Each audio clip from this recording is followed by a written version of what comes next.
Hello, hello. What's up? It's Billy Carson, aka Forbidden Knowledge. I'm back on the Forbidden Knowledge podcast after traveling around the world nonstop in the last month. It's really been almost like a full year of travel, but I'm glad to be back. And I have some great information for you as well. We are going to be launching a brand new relaunch and rebrand of the Forbidden Knowledge podcast very, very soon with great interviews. I'm still going to do my incredible rants, but just giving it a slightly new look and feel since this has been the way we've been now for maybe about 2 years. So it's time to add a little bit more flavor to it. So we're getting ready to amp it up a little bit more. All right, that's going to come very, very soon. Thank you, every single person in the live chat. I see a lot of great comments. And yes, for those of you who don't know, and for those of you who do know, I can see a lot of congratulations in the live chat. I recently got married on December the 4th this year. So it was a great experience. It was phenomenal. It was a very beautiful indigenous wedding done by the tribes of Bora Bora in Tahiti. And the chief came and blessed us and spoke in the ancient tongues. And it was just a mind-blowing wedding. It was something that literally, you just see in a movie. It was like a dream, like literally a dream. It was incredible. And I actually lived it. So it was so phenomenal. Definitely going to bring it to you. We're going to create our new travel blog. So our travel blog is coming very, very, very soon. And because we have terabytes of data from traveling around the world nonstop. I think we've been around the world at least. I mean, personally, I've been around the world at least 19 or 20 times. Just in the last month, I did 1.5 loops around the planet. So looking forward to bringing you the travel blog as well. All right. And so I got my beautiful ring. I got I don't know if you guys can see it, but it's got emeralds in there, green emeralds, of course, for the emerald tablets. You know what I like. Black gold, and green emeralds. Incredible. So thank you, my love, Elisabeth. And her new name now is Elisabeth Carson. Okay. So it was amazing. And we're going to bring that to you very soon. We got married in Bora Bora. Now, what's incredible about Bora Bora, by the way, since we're talking about Egypt and ancient civilizations tonight, Bora Bora is the dipole of Egypt. As a matter of fact, if you draw a line through Bora Bora straight through the earth, you pop out at where? You pop out at Egypt. And according to the ancients, who actually owns, or who was that particular island area attributed to ownership of? Tahuti. Tahuti from Africa, aka Thoth, the Atlantean priest king. So it was a beautiful place, perfect timing, and got married on December the 4th, and that was at the Four Seasons at 4:44 p.m., and we did our forbidden nuptials. Listen, it's all about alignments. And what's crazy is it wasn't even planned to be like that. The original wedding date was on December the 9th, and then it had to get moved up some because of another engagement that we had to take care of in Egypt. So at the last minute, we moved the date. And some people, unfortunately, because of that, couldn't even make it. So that wasn't planned. And then the Four Seasons, that was planned. But the start time was supposed to be 3 p.m., but we had some rain in the morning, which delayed some of the setup and allowed the actual ceremony to begin at 4:44 p.m. Just incredible universal clockwork. What can you say? Everything works out in divine time. So we're here tonight. We're going to have a great talking about the ancient secrets of Sumeria and Kemet. And what are these ancient secrets I want to talk about tonight? I want to talk about the ancient secret of longevity of life, extended life lifespans that aren't really talked about in the mainstream. We've heard about, they got technology. We know they had great building techniques, and they had advanced this and advanced that. Hardly anybody's talking about the lifespans. Okay, so we're going to talk about the lifespans tonight. The lifespans of these people from the ancient past, pretty much our ancient ancestors. And what I'm going to do is I'm going to go a little bit into the Sumerian Kings list. All right. And then from the Sumerian Kings list, I'll go the pre-Diluvian kings and probably into some of the post-Diluvial kings, and I'll start telling you their recorded lifespans. I'm going to show you the actual document that it's recorded on and tell you where it's located, okay? And then I'm going to go into the Egyptians kings list, and we'll talk a little bit about the Egyptians and the pre-dynastic era, and then into the dynastic era and how they connected to the Sumerians, okay? And let me go ahead and just remove one spammer from the live chat because somebody's trying to spam. Oops, wrong button there. Let me find this spammer here and get rid of this spammer real quick, guys. You know, you got these spammers just nonstop. They don't give up, man. First and foremost, I'm glad, while I'm saying that, in the beginning of every video, I'm going to say this from here on out. And at the end, we do not reply to any YouTube comments with a WhatsApp number, okay? We do not reply to any YouTube comments with a WhatsApp number. If you comment on my YouTube post, whether it's on a community post as an image, or whether it's a poll, or whether it's a YouTube video, or any other kind of post that I make literally almost anywhere on any platform, we will not reply and tell you to contact us on a WhatsApp number. I will not reply to any comment and tell you to send me a DM. Because I don't even check DMs. It's over 80,000 unread DMs. I'm not going to reply and say, send me a DM. It's not going to happen, okay? Too many people are falling for these scammers without even checking the account. It's clear that this account is almost at 1 million subscribers, and then they're replying to people that have only maybe 10 or 15 subscribers, some none, and all of them no videos. Okay, so don't fall for that trap. Don't fall for the tricks. One lady sent in $250,000, her entire divorce settlement check. She sent it to some scammer that said that they put a WhatsApp number and said, contact me. Okay, it's ridiculous. I mean, come on, we got to do better. Okay, we got to do better. Don't hit up people that's putting replies to your comments. Obviously, we post everything in this format. I'm going to make a video. I'm going to talk to you, right? I'm going to put links to stuff that's on official websites like my website or our funding website.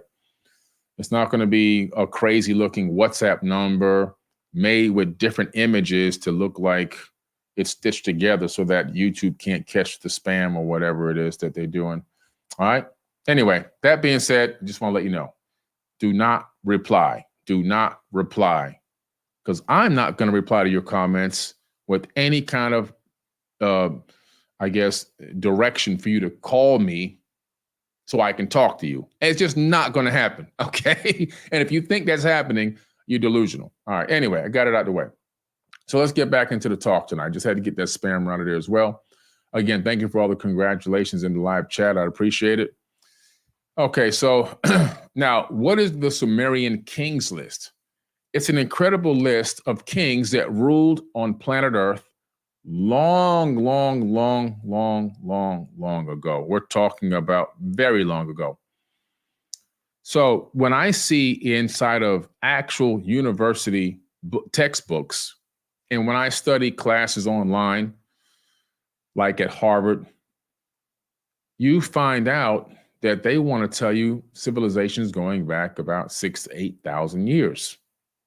There's a big problem with that date, that time period. First of all, the reason why you're talking about between 5,000 to 6,000 is because that's about the average time that most of the Sumerian tablets are known to be, had known to be been existing or had been written. That date going back that far. And so that time period or that time frame got put into dogma, into religious systems, and then they now say the planet's only that old.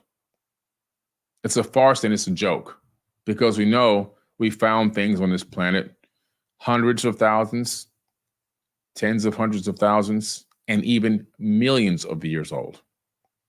And so you can't just wish this stuff away out of existence just because your dogma tells you, no, this is the time frame. Well, where did the religions get the time frame? They got the time frame from the dating of most of the tablets.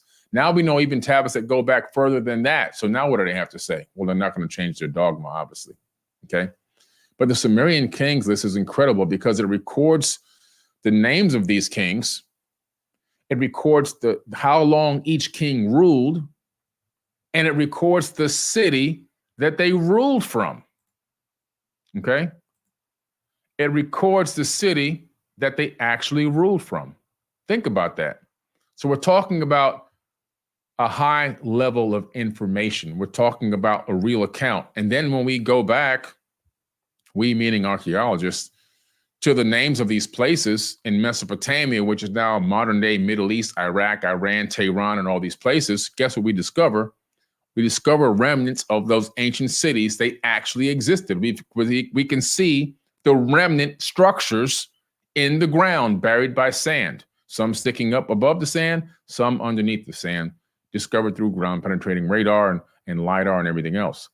So we know that these structures in these cities did exist, and the evidence, the physical evidence of them is still here today.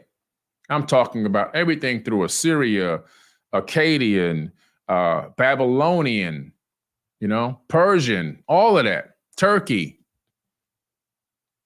And then don't worry, we're talking about Africa too.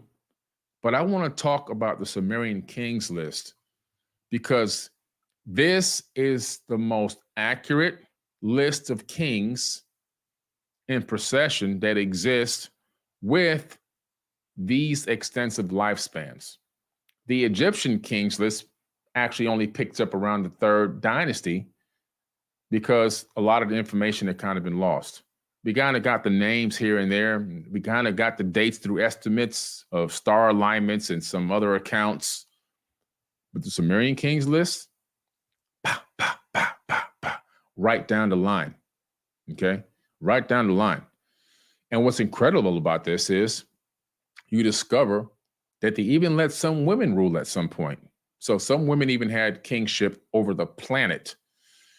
This list is not ruling over a specific region of the earth, but over planet Earth itself. Pretty interesting. All right. So let's go through it. Let me show you a picture. Now, where can you find this Sumerian Kings list, these mythical tablets? Well, there's only one, and that actually is located, the original is located at the Ashmolean Museum in Oxford, England. So I took a trip there myself, and this is the photo that I took there of the original Sumerian Kings list. This is taken directly from Elisabeth's cell phone camera on an iPhone 14, and these images are copywritten. But these are the images. This is one tablet taken from multiple sides because you can get very close and you can go around 180 degrees around the tablet where it's located currently at the Ashmolean Museum in Oxford, England. It's written in cuneiform, which is where you take a stylus, a wooden stylus, and you wedge with a wedge at the end, and you wedge imprint into wet clay. This is an extensive list and a lot of information. Nobody sits around on a Saturday afternoon in ancient times and goes, you know what? I think I'll get my wedge out and get some wet clay and a stone, and I'll just start making up names of kings and locations and times and dates and ruling periods. I think I'll just make it up. I think I'll just fabricate this just for the fun of it. Didn't happen. Didn't happen. These people literally recorded what they knew. In ancient times, every moment was precious. Every moment was about survival. Every moment was about learning, growing, especially during a golden age. Nobody just got out wet clay and a stylus and just start imprinting cuneiform into wet clay to make up sci-fi stories. It just didn't happen, you see? So we discredit our ancestors quite a bit by saying, oh, no, that can't be real. What we're doing is we're saying they're dumb. We're saying that they were stupid. We're saying that they were idiots. Not the case. in most cases, they were way smarter than us. If anything, we're trying to catch up to what they already knew, and we're not even close. So the more I hear people doubting these ancient texts and tablets and what these ancestors were capable of doing with construction techniques and advanced tools and everything else that they were able to accomplish, including talking about traveling in the skies and even into space in ancient tablets. And we scoff and we say, "Oh, that's baloney." And meanwhile, we're driving cars with combustion engines in the 21st century. We're driving cars with batteries that are made from forced child labor in Africa. And we're talking about, nah, that can't be real. They didn't do that. We can barely get from point A to point B. I had to fly from Miami, Florida to Cambodia. It took me 38 hours. It took me 38 hours to fly from Miami to Cambodia. Why is that happening in the 21st century? For goodness sake, is this the best we can do? Is this the best we can muster up? Is this the best technology we have? No. So when we look back at what these ancient cultures were capable of doing, and we laugh and we scoff and we say, "Oh man, they just, it's a myth." But meanwhile, the evidence is laid right before our feet. And we choose to ignore it, put our head in the sand. We're slapping them in the face. And it's disgusting. So let's get into it. I'm going to pull down the Sumerian Kings list. All right. Let me just pull up. I'm going to read it. It won't be on your screen, but I'm just going to read it for you guys. I'm going to go through it here. I'm going to go through kind of slow. Some of these names are pretty intricate. It's the best way I can put it. Some of these names are pretty hard to pronounce. All right. But I'm going to pull it up real quick and I'm going to go over it. And we're going to read it. And we're going to talk about these lifespans.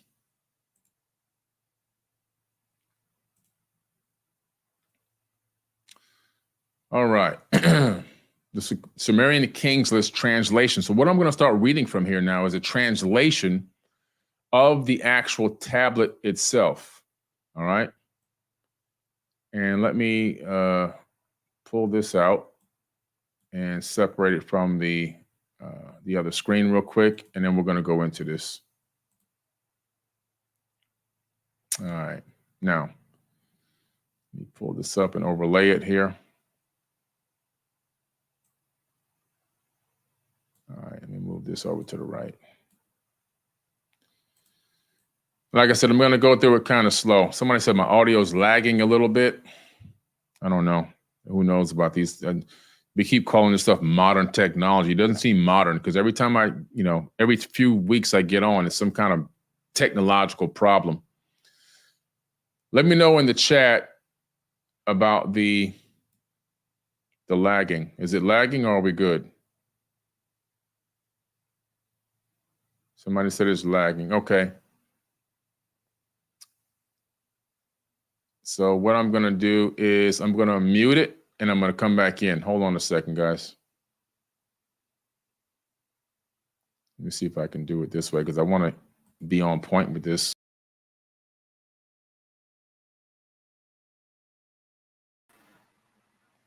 Okay. So I tried to refresh the soundboard. Tell me how it sounds now. Am I lagging or am I good now? Because now I've just refreshed the soundboard. Am I on target? Am I, okay, I'm good now. Okay, perfect. So I refresh. Thank you, everybody. I appreciate that. Y'all so good, man. I appreciate it. So I'm going to pay attention over here because if you see me lagging again, let me know and I'll stop and I'll refresh the soundboard again. All right. It's this technology. It's just, I tried to buy the best technology, but like I said, we keep talking bad about our ancestors and doubting what they were capable of doing. And they were able to communicate through stones. And I'm trying to communicate with you through high fidelity technological equipment. And I'm still having problems. You see? Ridiculous. All right, let me get this straight. All right. And I'm looking up because I'm looking at a screen that's way above the camera. And for all you guys who are making donations, I appreciate you. After I get done, I'll go back and try to give you a quick highlight and an appreciation for making a donation. All right. The Sumerian Kings list translation.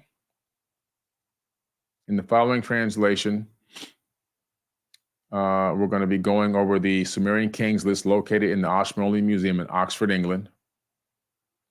And it begins here. After the kingship descended from heaven, they're talking about kingship used to be in heaven. Now, in these ancient references where you see heaven, they're not talking about heaven where the pearly white gates are. They're talking about heaven as meaning above the earth. And everywhere that you see the word heaven, they're talking about these kingdoms that exist outside of Earth's atmosphere. They're not talking about the pearly white gates that everybody's fantasizing about. After kingship had descended from heaven, meaning that kingship was being ruled from space, not from the planet itself. And we know that the Sumerian god Anu, A-N-U, who was the head god at one point, he didn't like coming down to the planet's surface. He preferred to rule from the sky. After the kingship descended from heaven, kingship was in Eridug. In Eridug, Alulim became king. He ruled for 28,800 years. Let me say that again. In Eridug, Alulim, that's the guy's name, Alulim, became king. He ruled for 28,800 years.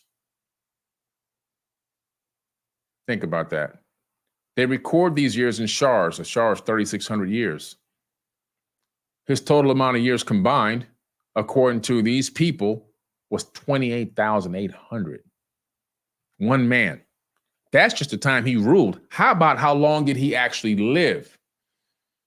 They had access to monoatomic gold, colloidal silver, the elixir of life that they always talk about in these tablets. They knew how to transfer their mind from one body to the next. They knew how to create clones of their own body in something called the halls of Amenti in rejuvenation chambers and transfer from body to body, living amongst men, but unlike men, giving the impression to the people that they were eternal, that they were immortal. Then what happens? Alajar ruled for 36,000 years. Alajar ruled for 36,000 years. Two kings. They ruled for 64,800 years in one city called Eridug. So first, Alulim ruled for 28,800, almost 30K. And then here comes Alajar. I said, look, man, I'll take over for you. I got you back. I'll rule for another 36,000. Okay? The two kings, they ruled for 64,800 years. Then Eridug fell, and the kingship was taken to Bat-Tabiera. In Bat-Tabiera, Enmenluana ruled for 43,200 years. One person. 43,200. They didn't have the telomeres capped. Their telomeres aren't capped. We know that there was a genetic mutation to mankind around 200,000 years ago where telomere number, chromosome number 2 was taken out, fused together, and 2 telomere caps were put on this chromosome, one on each side. And the telomere was capped, meaning once it runs out of genetic buffer material, you begin the death process. Well, we know for a fact that prior to that, there's recordings of humans, Homo sapiens like us, which I'm going to talk about tonight, living for way more than 60, 70, 80 years. But with the cap, the maximum lifespan is 120 years. And what did they find out at Harvard University? The maximum lifespan of a human being under the most pristine conditions and health is about 120 years. Even Star Trek copied that same thing because they've got the right conditions there in that particular century. So the maximum lifespan of a human being in the Star Trek series is 120 years because they know about this stuff. They put it into Hollywood to make you think it's incredible, but it's just facts. That's incredible. So now we know that he ruled for 43,200 years. En-Men-Galana ruled for 28,800 years. Dumuzid, the shepherd, ruled for 36,000 years. In one city, they ruled this long. 3 kings, they ruled for 108,000 years. Then Bata fell, which means the end of that, it was the end of that reign. Somebody else had to take over in some other place. And the kingship was taken to Zimbir. In Zimbir, En-Men-Darana became king. He ruled for 21,000 years. One king, he ruled for 21,000 years. Then Zimbir fell, and the kingship was taken to Surapag. And Surapag, Ubar-Tutu, became king, and he ruled for 18,600 years. One king, he ruled for 18,600 years.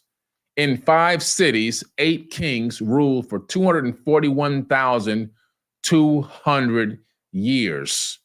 Then the flood swept over the land. So this is all what happened before the Great Flood. How come that didn't make it into your Bible? How come that didn't make it in? Because these people weren't Homo sapiens sapien. That's why they didn't make it in. They didn't want you to know that people came here that looked like us, but that really weren't quite us. That not only did they come here, but they developed a breakaway civilization on Earth, and they ruled here. They ruled here. How come that's not in Bible study? Didn't make it into the Quran or anything. I don't know what's going on here. What happened? I thought this is important information. We got a physical tablet. A lot of the stuff that's in those books, you have no evidence of anything. Just a whole bunch of people talking off the dome. But here you have a physical, actual piece of evidence. And then we can track back and we know where these cities were real. And they're trying to say the earth is 5,000 to 6,000 years old. Are you kidding me? Are you kidding me? Come on, we got to do better. Now, the flood swept over the land. So what happened was, after the flood swept over the land, they said, we got to change this up now. Now, first of all, when this flood came, this was a situation that was even talked about in the Emerald Tablets of Thoth, where there was a global flood. As a matter of fact, in the Emerald Tablets of Thoth, which I talk about in my book, Compendium of the Emerald Tablets, you can get it on Amazon or forbiddenknowledge.com. It's a bestseller, by the way. It's the #1 bestseller out of 3 million books in ancient civilizations for 4 years. Thoth, in the opening scene, is talking to his father about the flood is finally beginning to subside, and that the rush of fountains have slowed down, and that ancient temples are coming up out of the mud. And his dad tells him to get a crew together and go to the land of Kem and rebuild civilization. He said rebuild, okay? Somebody wanted to know if we can drop the link so they can read along with it. I'm going to drop the link in the live chat. Thank you, LaRon James. I dropped the link to you from where I'm reading from so you can have a copy of it as well. I just dropped it in the live chat, okay? Appreciate you. Thank you, Ashley, Nicole Long. And thank you, anybody else who made a donation. I just haven't seen it yet, but I'm going to try to give you guys a little representation towards the end of this talk, okay? So we know that this flood is real, and we have a flood account in every single civilization on every continent from every ancient culture on the planet. I believe there were potentially more than just one flood. Some were regional, some were global. We're talking about a massive flood. And in the Sumerian tablets, according to the tablets, the reason for the flood could have been stopped. But Enlil was so disgusted with human beings. If you read the Epic of Gilgamesh and the Epic of Atrahasis, he was so disgusted he wanted to wipe out the creation and begin anew, start over. Not that he had created human beings from scratch, but they had genetically modified us to do the work for them. I talked about this in a previous video on this account. Go look at my previous podcast about the Epic of Atrahasis. And so he was like, let's wipe him out and start fresh. And his relatives, Enki and Hersag and everyone else, they were pissed. They were like wailing to please don't do this. But he was the king at the time, so he had the right to allow this to happen. And he did. And so what Enki did was he contacted some of his people on Earth and said, look, there's a situation about to go down, and I need you guys to be prepared for this. So I'm going to give you these floor plans, and I need you to build this structure. I can't do it for you because it's going to look really suspect if I do it, but I'm going to give you these instructions and allow you to go ahead and, if you listen to me, you'll escape this calamity. So he went to Ziusudra, aka Noah in the Bible, but his name is Ziusudra, and he gave him the plans on how to build an ark. And this ark wasn't the shape that's described in the Bible. It wasn't the shape of the one described in the Bible. It is actually the shape of a disc. And this tablet has been discovered. It was discovered about 4.5 years ago, and it's now public knowledge. Just look for the Ark of Ziusudra stone tablet discovered. Google it, you'll find it. And it was cut up into sections like a pie on the inside. And his instructions were to gather up his local flock and any local animals and flora that was in the area and take on the ark with him, of course, with some meals and so forth and some water and everything else, right? Not to get 2 of every kind from around the planet. 2 cockroaches and 2 fleas and 2 lizards and 2 false information, fake news. Didn't happen. And we have the physical tablet. We have the physical evidence of the tablet, which gave the instructions on what to build. It was a disc, almost looking like a UFO shape, not a big giant boat that they've been teaching y'all for generations and generations. Fake news. It's fake news. They taught you a bunch of lies. It's a disc, and we have the evidence. We have the physical evidence. How come the Bible hasn't been rewritten now? Yeah, come on, hadn't been rewritten. Anyway, so after the flood had swept over and the kingship had descended from heaven, the kingship was in Kik. In Kik, Jakur became king. He ruled for 1,200 years. This is interesting. Kulusiana Bel ruled for 960 years. Then it says, Nanjik Likima ruled for 670 years. And Taraana ruled for 420 years and 3 months and 3.5 days. Now, this is interesting. If you're going to fabricate a story like this, why do you give the name of a person, the location that they ruled, and say that not only the years, but then say 3 months and then 3.5 days? Why give such an exact time period when you have to now etch all of this into stone? Do you see there's no logic behind that? The reason why this was done or why this was recorded is because it happened. And Taraana ruled for 420 years, 3 months, and 3.5 days. And that was a woman. So there's a record here of a woman ruling for 420 years in these tablets. Baboom ruled for 300 years. Then we have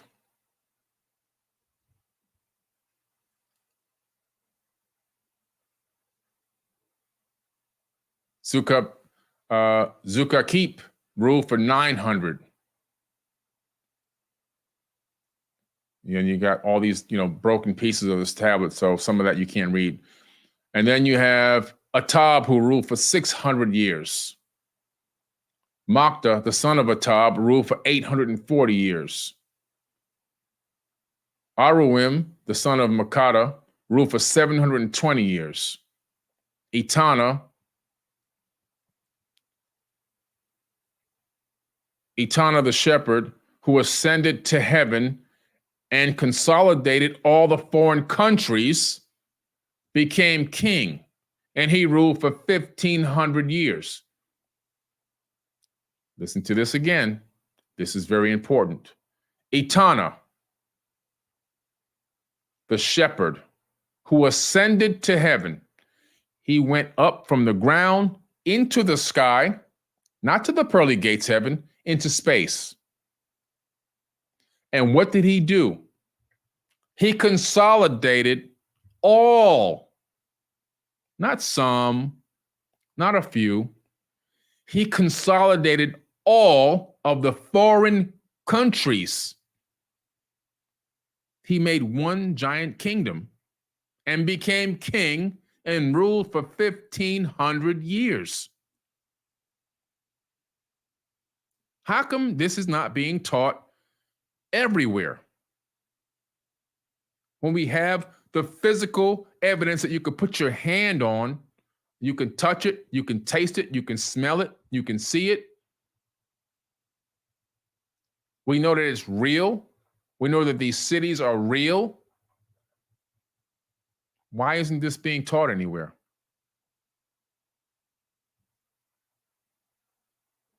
I don't understand. What's the problem?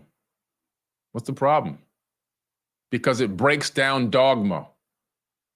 It breaks down falsehoods. It breaks down fake news. That's why. It destroys it. This one tablet will destroy any religion. This one tablet destroys any religion.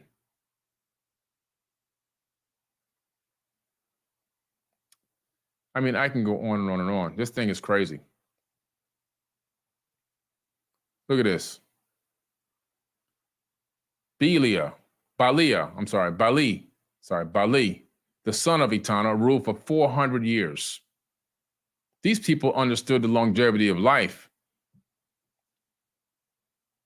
En-Menuna ruled for 660 years. Melem-Kik, the son of En-Menuna, ruled for 900 years. 1,560 are the years of the dynasty of En-Menuna. Tizar, the son of Zamug, ruled for 305 years. Iku ruled for 900 years. Itasadum ruled for 1,200 years. Enmeg-Barajesi, who made the land of Elam submit, became king, and he ruled for 900 years. Aga, the son of Enmen-Baresi, ruled for 625 years.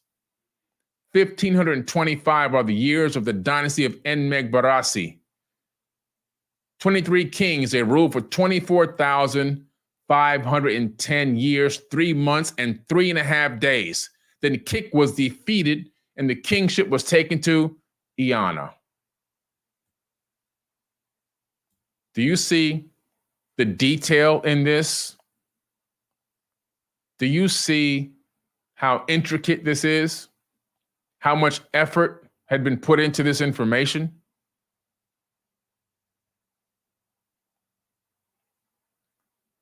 We got a Bible thumper in here.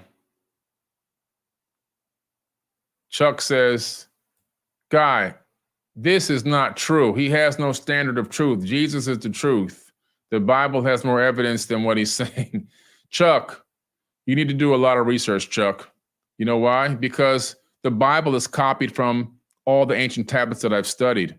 And anyone who is an expert in ancient tablets or has studied even the origins of the biblical text will tell you that the Bible was copied from ancient text and then remixed. I'm sorry to break down your belief system. I'm sorry to rip it away from your core as you stand or sit wherever you are on this planet. But you've been fooled. Was Jesus a real person? Yes, but his name wasn't Jesus because Jesus means hail Zeus. That's Isus. J didn't even exist till more recently. So you're talking about hailing Zeus. You're talking about one of the ancient Greek gods, which goes back to an ancient Sumerian god named Anu. Number one, his name is Yeshua. So if you're going to believe in this person, at least call them by their right name. And by the way, Chuck, if I asked you a question, I bet you couldn't even answer it on this live.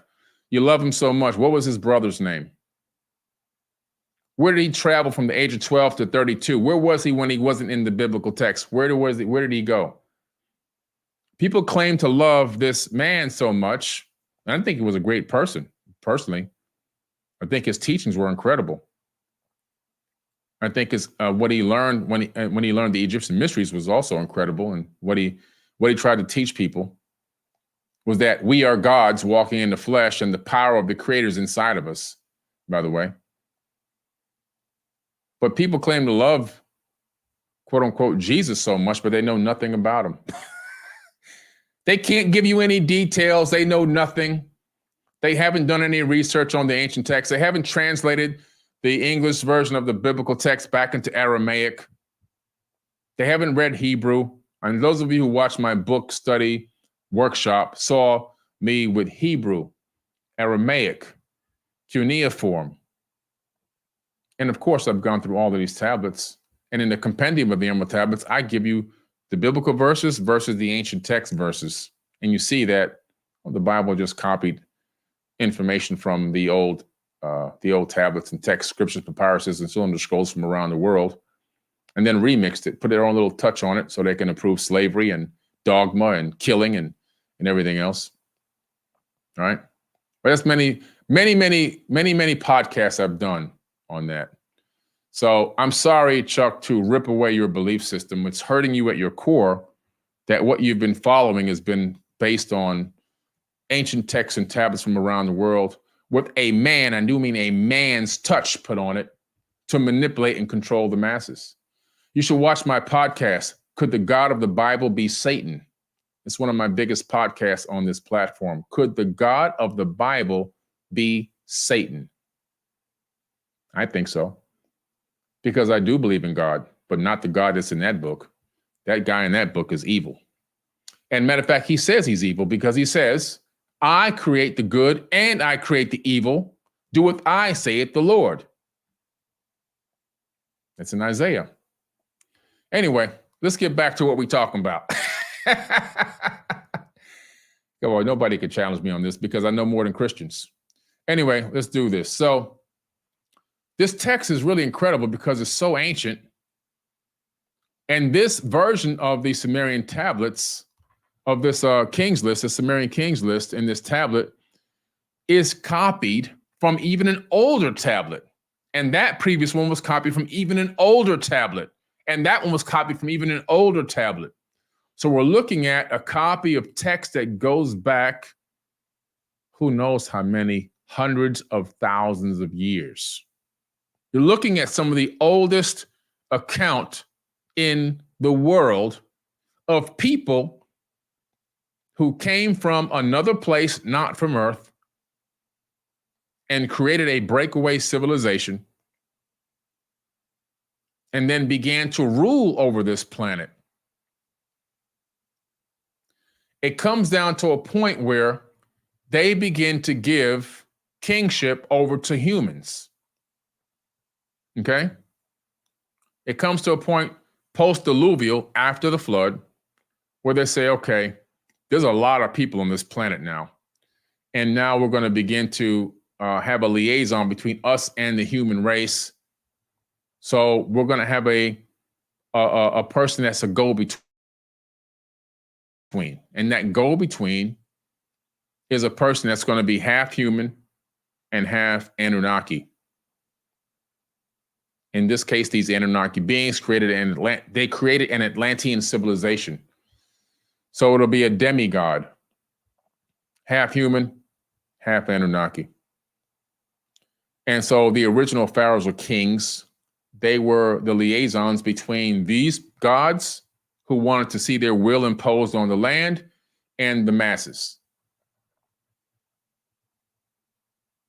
And then that's when it gets picked up into, from the end, after you go through this whole kings list, right? By the time you get to the end, you see, wow,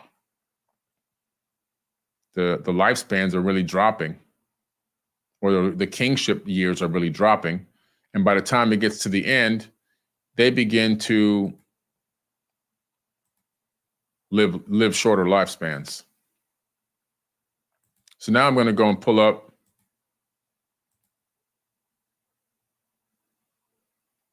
some information on the Dogon tribe. Let me pull this down here and pull this over.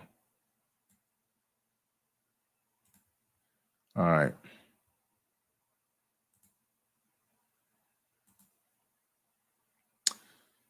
So now, this is me. I'm standing inside of the temple of Seti in a hallway that leads towards the temple of Osiris, or the Osirian. And in this incredible, super ancient hallway, on one side is the original Egyptian kings list that's used to make all text based off of Egyptian kings list pretty much in the world. Okay? And so that's on with me facing that way, that would be on my left hand. So if you're looking at the screen, it would be to your right. If you're facing away from the screen, it would be to the left. So looking straight at me, though, would be on your right side. On the left side are giant representations of the Netiru, the ancient gods that came to Earth during the time of Zep Tepi and turned mud into a kingdom. That's what they said there, not me. So for all the trolls and the people that's hating and why he keep talking about they got aliens in Africa, I didn't say that. They did. They said the Netiru came from outside of this earth and they came down to the ground, and after the flood, they turned mud into a kingdom. The Emerald Tablets says the same thing. When they saw the temples, when Thoth saw the temples rising up out of the mud, they decided to go to the land of Kem and rebuild civilization. Same thing. Same story, different tablets, different time periods, same story. I got to tend to go with circumstantial evidence, okay? And so that's me right there. I've been there. And if you want to come to Egypt with me and see these kind of amazing things, then you need to click on the link in the caption of this video or this audio podcast for my 12-day super VIP private Egyptian tour, my forbidden tour of Egypt, where I take you to see things that you never thought you'd see before. I take you to see things that no regular commercial guide is going to take you to see. You're going to experience things in a totally different way. You're going to get knowledge that's forbidden, not the mainstream fake news. When I took that class on the online class to get the certificate in ancient civilizations from Harvard, I had to make up answers. I had to not make them up, but I had to give them the answer that they claim is the right answer, which in my opinion is the wrong answer, just to get the certificate. Think about that. I had to give the answers that I knew were wrong just to get the certificate. You're going to go on the forbidden tour of Egypt. You're going to get real knowledge. And in October, we're doing a 12-day tour, 7 days on the Nile, stopping off in different ports along the way and going to see ancient sites along the way. We have 2 brand new Mercedes Benz tour buses and 2 brand new ships to sail down the Nile in. And I'll be talking for 7 straight days, 7 straight lectures during that tour. It's going to be the greatest one we've done yet. Greatest one we've done yet. It's going to be mind-blowing.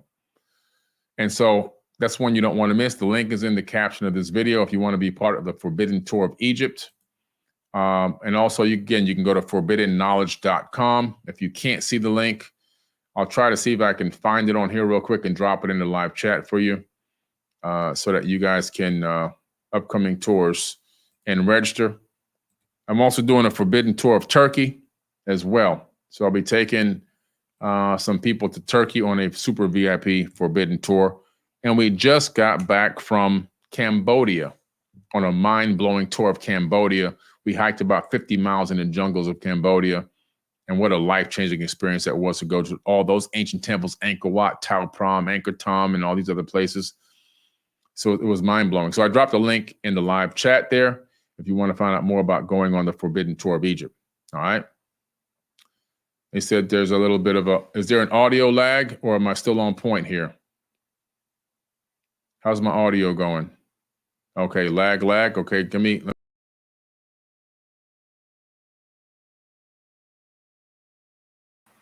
Okay. Hopefully that refresh fixed the lagging issue. I should be good to go now. All right. You ain't messing around with us tonight. All right. So now I showed you the Sumerian Kings list. I showed you the Egyptian Kings list, a physical version of it. And I want to pull it up here. Where the heck did I do with that? I need to read this. Hold on a second. I just had it up here. I don't know why it disappeared on me. Let me go back to the link. 1 second, guys. Let me pull up this link. Because I want to go over this, a little bit of the Egyptian Kings list as well. There we go. Okay. There we go. Now, so the Dogon tribe, back to where I was talking about. So the Dogon tribe. The Dogon tribe right now are in Mali, Africa. Now, what's interesting about the Dogon tribe is they literally were the original inhabitants of pre-dynastic Egypt, or AKA the land of Kemet. Okay. They were the people that were inhabiting the land of Kemet, and they were the people that had, and still do, have significant knowledge that has baffled scientists for 4 or 5 decades now since they've learned about them. And so the Dogon tribe, we can date back to at least that would be 7,200 to 7,300 years that they were already in Kemet before it was called. Long before it was called. Egypt is a fairly new name. It's a Greek name. The land of Kemet. Okay. And so you had Kemet, and later on, Kemet got broken up to Egypt and Nubia, which are still really the same damn place. But the Dogons had a significant knowledge of the universe.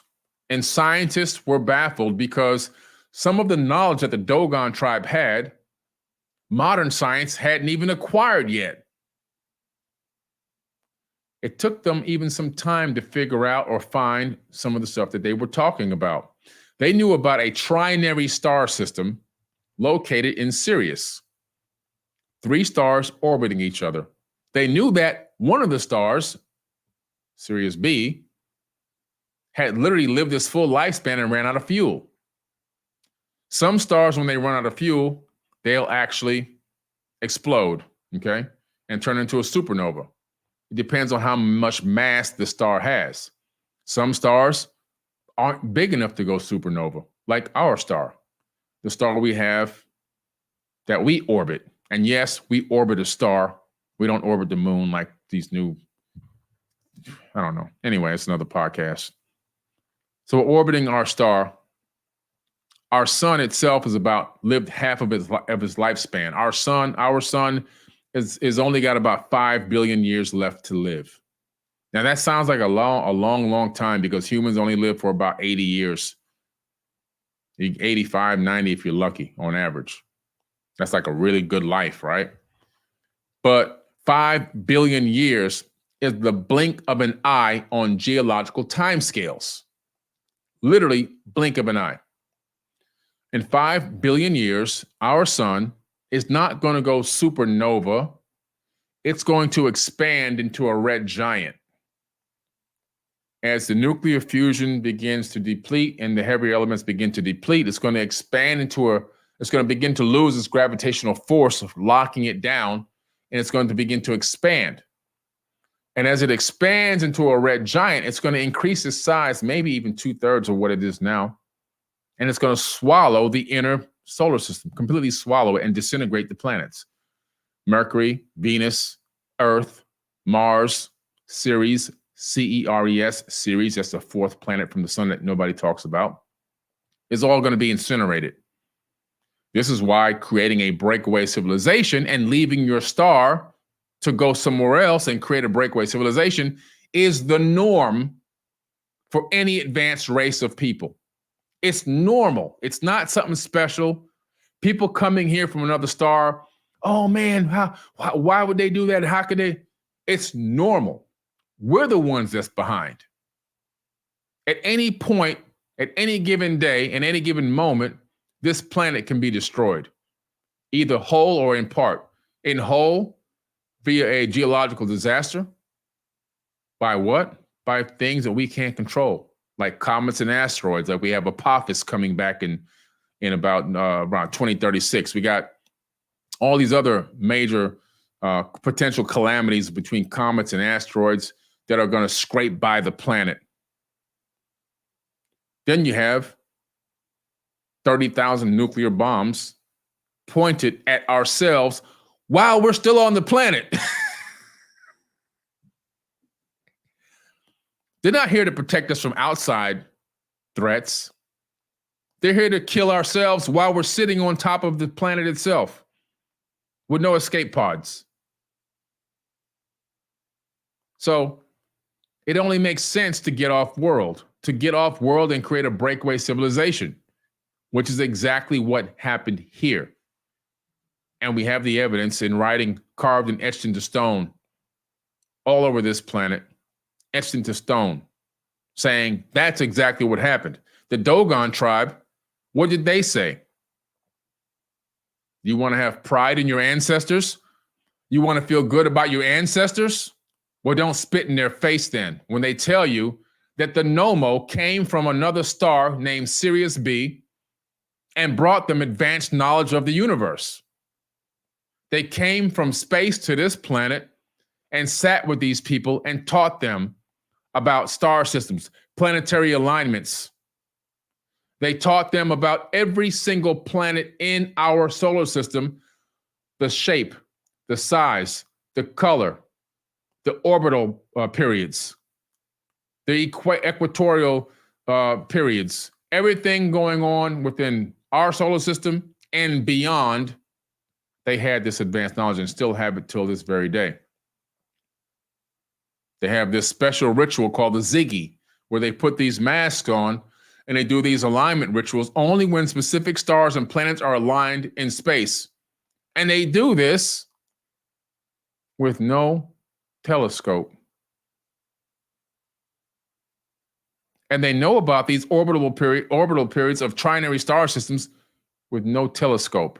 By the way, Sirius B can't even be seen by the naked eye on a great night. Because it's a failed star, it ran out of fuel, it became a white dwarf. Just like our sun is going to become a white dwarf, which is the point I was trying to make. Our sun's going to expand and it's going to shrink to a white dwarf. They even knew how much mass was in the white dwarf. You see, just because the sun shrinks down, it doesn't lose its mass.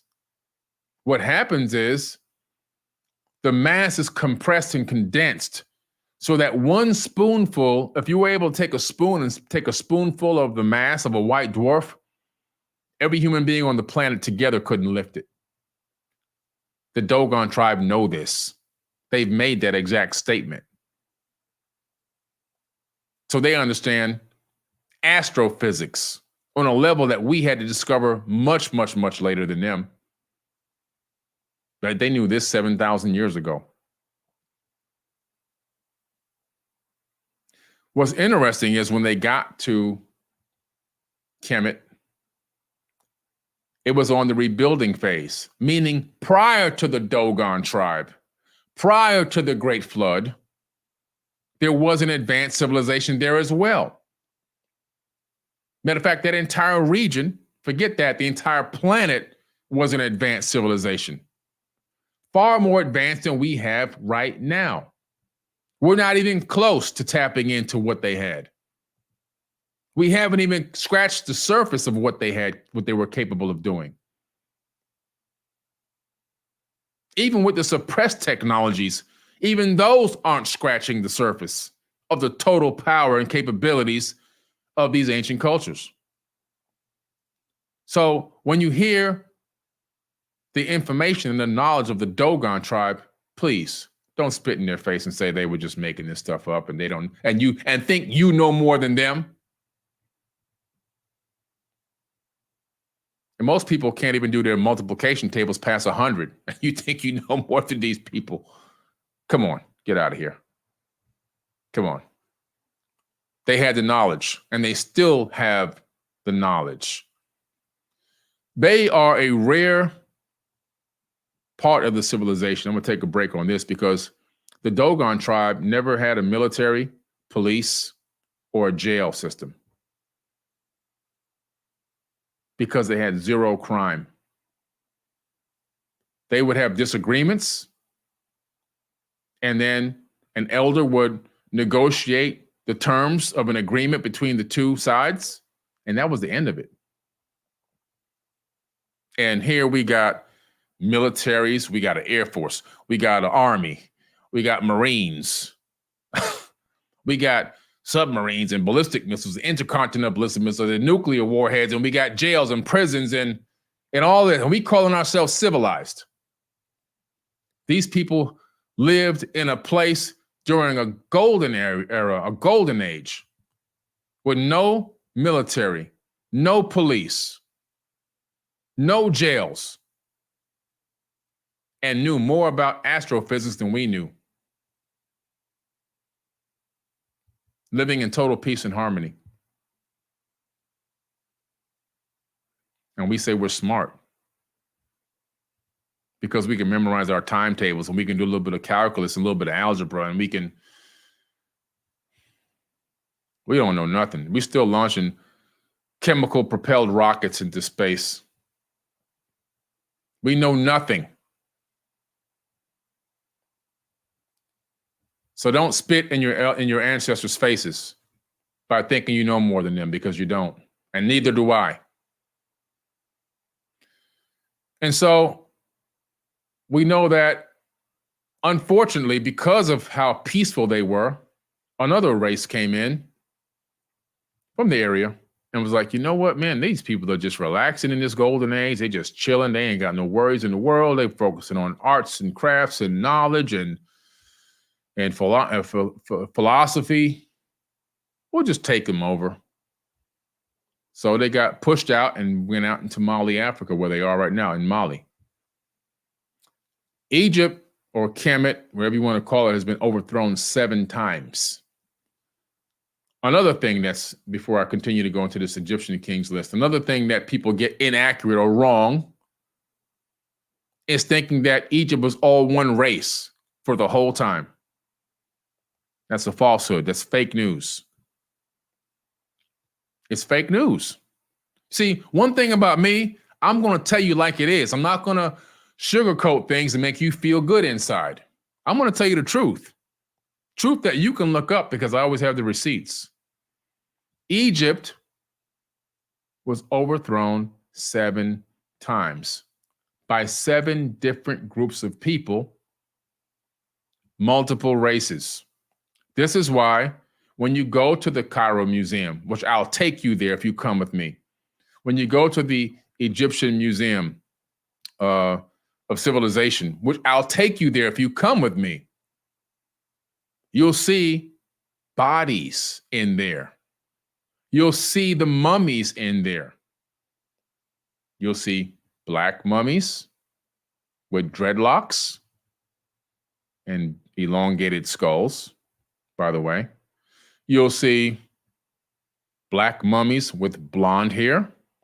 You'll see fair-skinned mummies with red hair.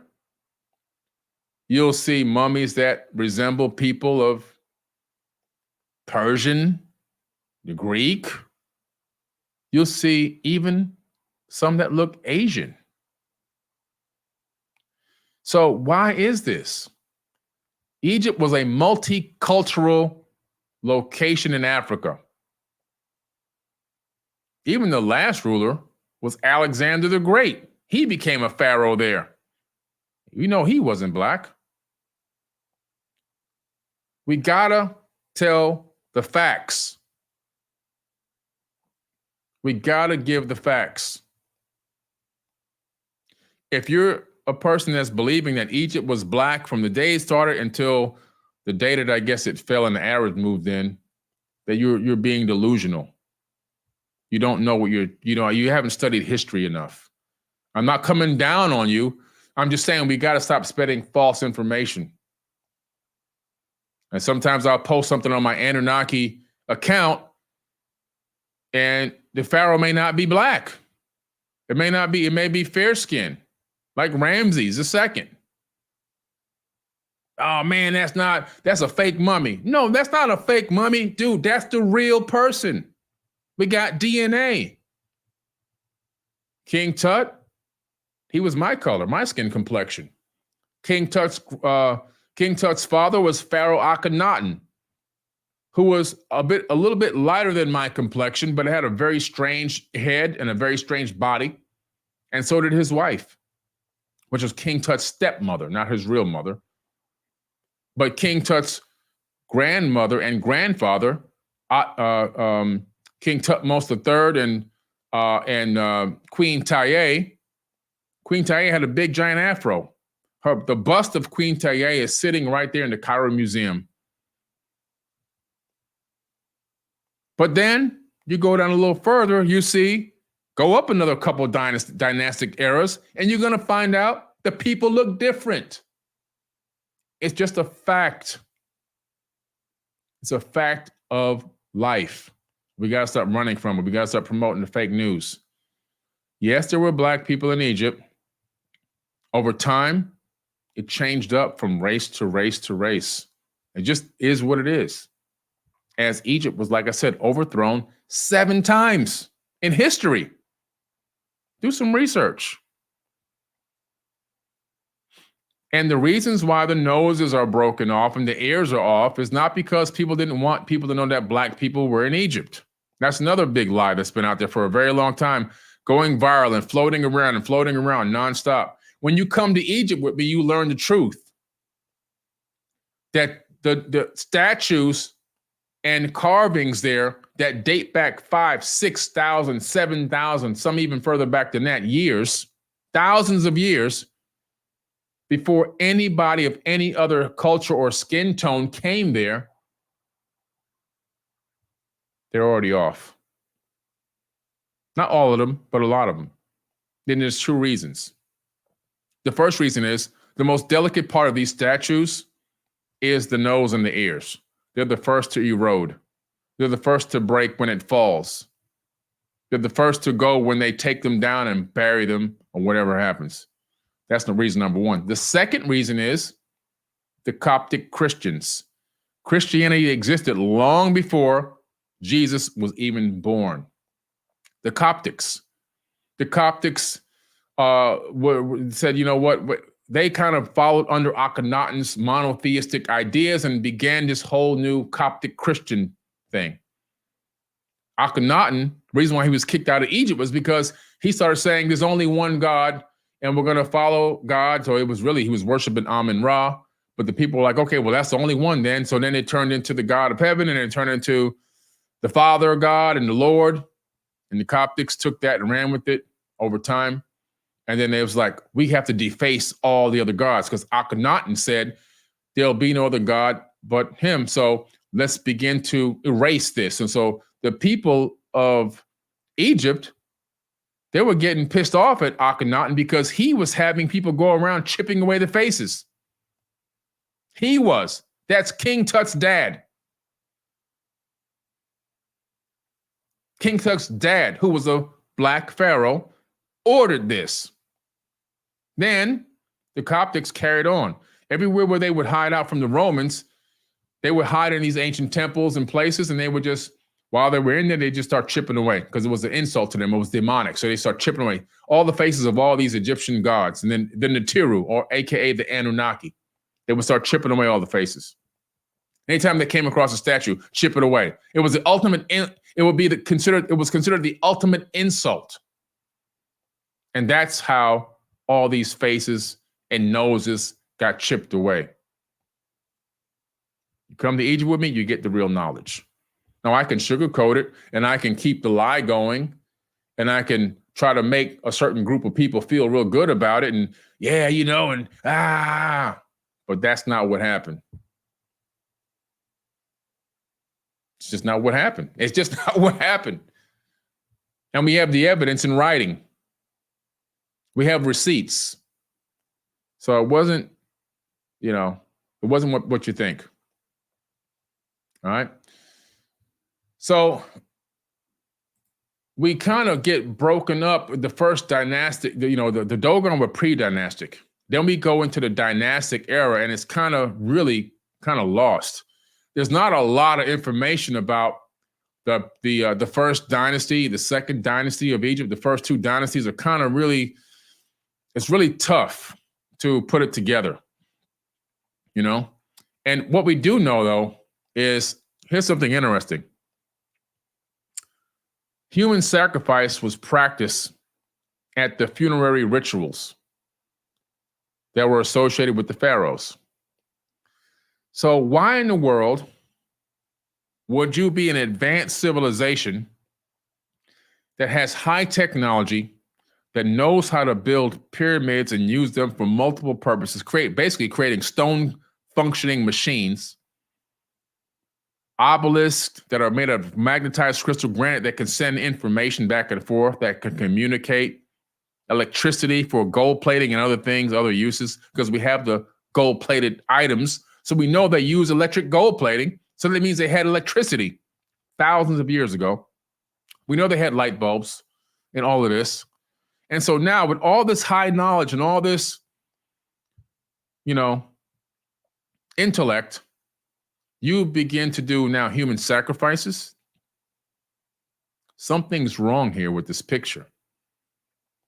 The sacrifices were done. Well, that tells me something about these people. They weren't that intelligent. You begin to discover that a lot of these sites that I take you to in Egypt are super ancient. I'm talking about far older than you can even imagine. We're talking about tens of thousands, in some cases, tens of thousands of years old. And you begin to discover that by the time the first dynasty begins, they inherited what was already there. They built nothing. These people in the first dynasty and second dynasty built nothing. And whatever they did build fell apart, mud brick stuff. It's a joke. They inherited these megaliths. They were there already when they arrived. Just like the Mayans built nothing. And the Mexican archaeologists will tell you this, that the Mayans built nothing, because they know. The Mayans inherited what was already there. They have records that the Mayans arrived in Teotihuacan, in Chichen Itza, and Coba and all these other places. And the stuff was there already. They just moved in. And then they started doing what? Sacrifices. They would throw virgins into wells because they thought it would make it rain, and they would play on the ball court and rip your heart out if you won. Same thing going on over here in Egypt. Foolishness. Dogma and foolishness. Why? Because these weren't the people that built the structures. These weren't the people with the high knowledge at that time period. In some weird way, the knowledge was lost for a while. You had Namur and Horhaha, Jur and Jet and Mereneth and Den and Anajib and Semikaket, Ka, Sinferka. These are some of the kings that they're presuming ruled. And let's look at their kingship time that they may have ruled during this era. 54 years, 10 years, This one they don't know. 42 years, 10 years, 8.5 years, 34 years. You see the difference? You see the difference? Big difference in time. We don't really pick up an accurate account until we get to the kings list that I showed you that I was standing in front of at Abydos. And we pick up around the 3rd dynasty. Okay? I'm going to pull this down for you and show you what I'm talking about here.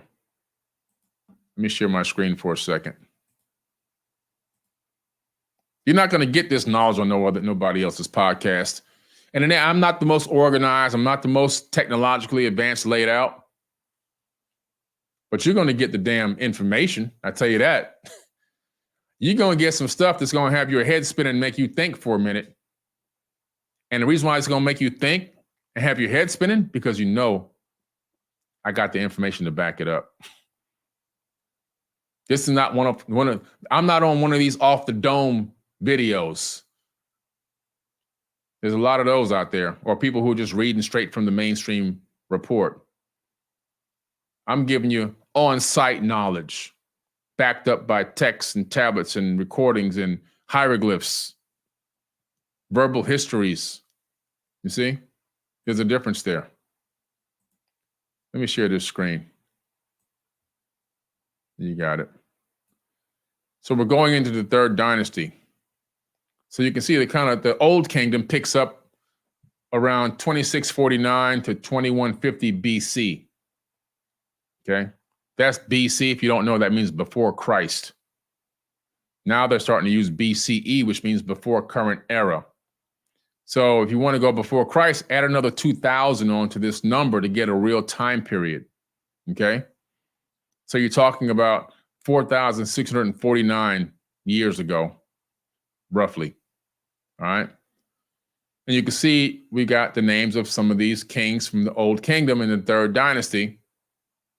Sennacherib, Dozier, Simechet, Kaba, Huni, Senefru, Khufu, Jedvere, Khafre, Nebuchadnezzar II, going into the 4th dynasty now, Menacure. And even these,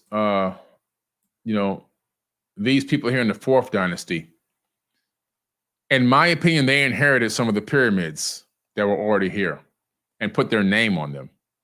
So they put their name on some of the pyramids. That's my personal opinion. After looking and being inside of them, like in the 3rd dynasty, the Dosher, okay? That's the bent pyramid. That pyramid is a gigantic diagnostics tool, and it's so sophisticated. I've climbed on the inside of that pyramid from the bottom all the way to the top on the inside and took people with me. I'm in videos all over the place with the inside of this pyramid. This guy, in my opinion, put his name on it. Said, "Hey, this is mine. We're responsible for this." I doubt it. I doubt it could have been built in his lifetime, yet alone the time he ruled. So you can see 4th dynasty, 5th dynasty, 6th dynasty. Then you get to the first intermediate period, okay? You got dynasty 8 through 10. Then the first half of dynasty 11. Then you get to the middle kingdom. And then it goes second half of dynasty 11. You can see all these kings here ruling. Dynasty 12, 13, 14 through 16, 17. Then you get to the New Kingdom era. And now you're getting into the time of the grandfather of King Tut. As you can see, Thutmose III there. Amenhotep. Let me see, hold on. Is he Thutmose III or is he Amenhotep? Let me see, hold on. Let me just check this real quick, guys. I want to make sure I give you the right information. I could be off. It could be one or the other. Let me just look real quick. I want to make sure I'm not giving you anything wrong. It could have been Amenhotep, now that I saw that name there. Just want to make sure. Yeah, Queen Taye. Okay, so I was saying Thutmose III, but it's not Thutmose III. Please erase that from your brain. It's Amenhotep III. Once I saw Amenhotep III there on that on this king's list, I realized it was Amenhotep III, not Thutmose III. Okay, so that's what it is. It's Amenhotep III, who ruled around 1390 BC to 1352 BC. That's King Tut's grandfather. Let's see if I can move this up and highlight it. Okay, that's King Tut's grandfather, Amenhotep III.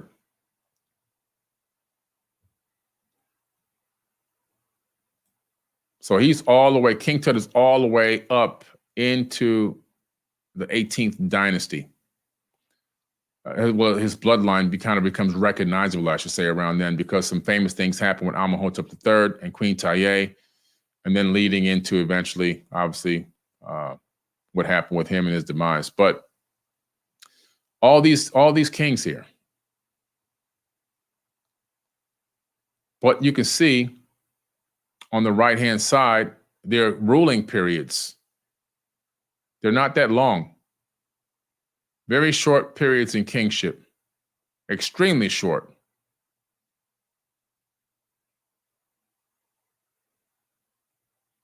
Now we're down into the 26th dynasty, 27th. You see what it says right here? Persian. The 27th dynasty is Persian.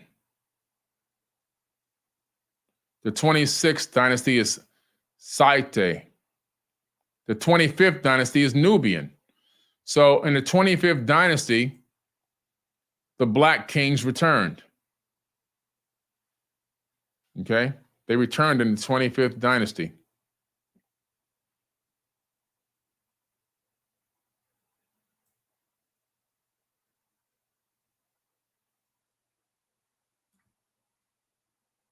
Look at this, the Macedonian period. Alexander the Great. You know about that. And then you even have the Ptolemaic period.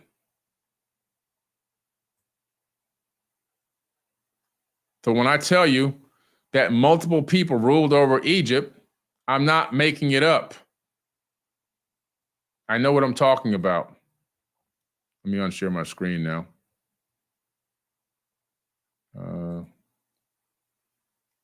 I know what I'm talking about, okay? When I tell you that there's time periods where civilization in Egypt itself has risen and fallen between cultures and races. It's a fact. It's an absolute fact, all right? An absolute fact. So, yes, there were Black kings and queens, but there were also Persian kings and queens. There were Greek kings and queens. There were Nubian kings and queens. There were, I mean, you can just, the mix goes on and on and on. Various kings and queens over different periods of time, meaning different races of people over periods of time. You can see them inside of these museums. The bodies are there. But the point I'm trying to make is they understood initially, before the Great Flood, the Sumerian kings, they understood the secret of longevity of life. They understood the secret of immortality through a couple of means. Like I said before, the elixir of life, which included monoatomic gold and colloidal silver, along with a few other herbs that they would add in there. They also understood how to transfer their consciousness from body to body through these many halls of Amenti that existed around the entire planet. If you come to Egypt with me, I will take you to one of the halls of Amenti. I will take you to one. I will let you touch an actual rejuvenation chamber. You will see them. You will feel them. You will see solid diorite warped by an energy beam. You can't warp diorite without breaking it. It doesn't warp. But you'll see solid diorite warped. You'll see a gigantic rejuvenation chamber that's been warped by some type of an exotic energy field. And you can touch it. You'll see things that you never thought would exist on this planet. That's what I do when I take people to Egypt. It's a trip of a lifetime. We do incredible things. All right. And we have a great time, by the way. We have a really, really good time. As a matter of fact, let me show you this real quick. Let's see if I can find it here real quick. Where are we? Video clips. Check this out.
Hey, we have a great time whenever we go. We're going to do the biggest and best tour yet coming up next year. If you want to be a part of that, make sure you register ASAP. That tour is already about 50% sold out. It's going to be a mind-blowing tour. I'll be speaking 7 days in a row on the Nile cruise. We're going to spend 12 days together going throughout Egypt. And we're going to have 9 private visits. A private visit is when we show up. All tourists must be gone. There is nobody there but us and our team, our forbidden family, nobody else. That is how you do Egypt. Private. We'll have a private dinner inside of an ancient temple. Oh, it's going to be one of the most incredible trips you've ever gone on in your life. And the food's going to be amazing. We know all the right spots. We have the right type of chefs. Everything is done. The food is handpicked. Not just your run-of-the-mill food, so you don't have to worry about getting sick. So we're going to have a great, great time in Egypt, and the link is in the live chat, also in the caption of this video, all right? It's going to be a mind-blowing trip and a life-changing trip, and you're going to see things you never thought you'd see before, a private visit inside the Great Pyramid, and we're going to have the priest open up the subterranean shaft. Nobody even gets a chance to go down there. The subterranean shaft goes deep underneath the pyramid. And then once it goes down about 65 meters, you go down to another area that goes straight down, where you can go way down beneath the pyramid to the lower levels. It's something that less than 1/10 of 1% of the world will even know exist. And then even half of that will even get a chance to go down. Just great stuff that we do. We give people one of the most elite and VIP experiences that they can ever wish and hope for in Egypt. All right. And also, don't forget, there's also a link in the caption of this video. We are in round 3 of our raise. Forbidden Knowledge is in round 3, as we are in a Reg CF. And if you want to learn more about becoming an investor and a partner in Forbidden Knowledge, make sure you click the link in the caption of this video. And if you are a current investor and you want to update on your current investment or have questions, there's a FAQ section there, as well as a full update for all current investors on where they stand right there on the same link in the caption of this video or this audio, wherever you're listening. So make sure you click the link and make sure you check it out. All right. And don't forget, we're going to be relaunching the Forbidden Knowledge podcast with all fresh new episodes coming very, very soon. Again, it's still going to be me. I'm still going to do my rants and my talks, but from time to time, we will have more guests on. They'll have a slightly new look, a slightly new feel. Some will be live, and some will be, most likely when I go live, will be by myself, and most likely when I have a guest, it'll be an edited version, which will probably premiere. So we give you the highest quality of production value in the video, and we're going to have a great time talking to some really, really amazing people. All right. And so, hey, I want to thank you guys for hanging out with me tonight. And don't forget to get the Forbidden Knowledge TV app. Check this out. Forbidden Knowledge Television. This is logged in on November 25th, 2023, Eastern Standard Time. Sensitive material has been breached and it is now in front of the public. This is very sensitive documentation and the world will be in total chaos if leaked, and it is now leaked. All of it. Not one document, all of it. Place of exploitation, Forbidden Knowledge Television. This must be stopped.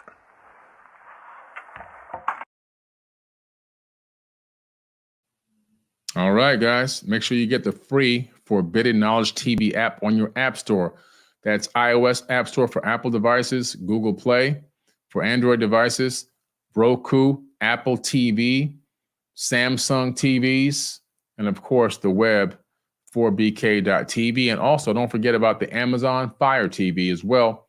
You can get the Forbidden Knowledge TV app and start watching over 3,000 episodes of content on there that you won't find on YouTube. All right. Make sure you check that out ASAP. And if you want to become a partner of Forbidden Knowledge, make sure you click the link in the caption of this video, as round 3 is moving along very good. And we're soon going to be filing for a Reg A+, and eventually we will uplist to NASDAQ. So it's a great opportunity, something you don't want to miss out on, something that you should be a part of. Make sure you check it out. It's an amazing, amazing opportunity. If you can remember when Microsoft was in a garage, Apple was in a garage, when Amazon was in the garage, and now they've created a huge amount of very wealthy people that got involved and became partners with them in the very beginning.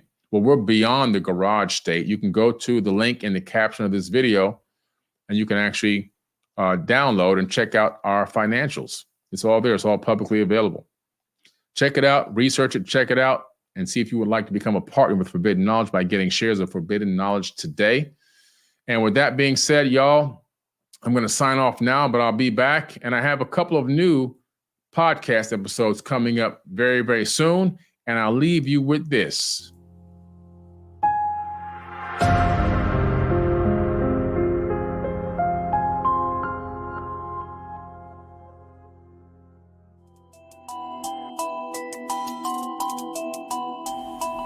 Hey everyone, it's Billy Carson here, aka Forbidden Knowledge. If you've ever wanted to invest in a company that's going places, you need to take a look at us. Remember, in round 1, shares were only $1 each, as our pre-money valuation came in at $20 million. Not bad for a startup, right? We did phenomenal numbers months later, where our pre-money valuation went up to $30 million and share prices went up to $1.50. looking really good for the investors. And our pre-money valuation is now $50 million as we've continued to grow and expand the company. Share prices have gone up again to $2.50. If you've ever wanted to get involved with a company that's going places, that's building, that's growing and expanding, if you ever wanted to earn and learn, you should look at Forbidden Knowledge. Make sure you click the link, read up on all the information about us, to make an educated decision to join the Forbidden Knowledge family today.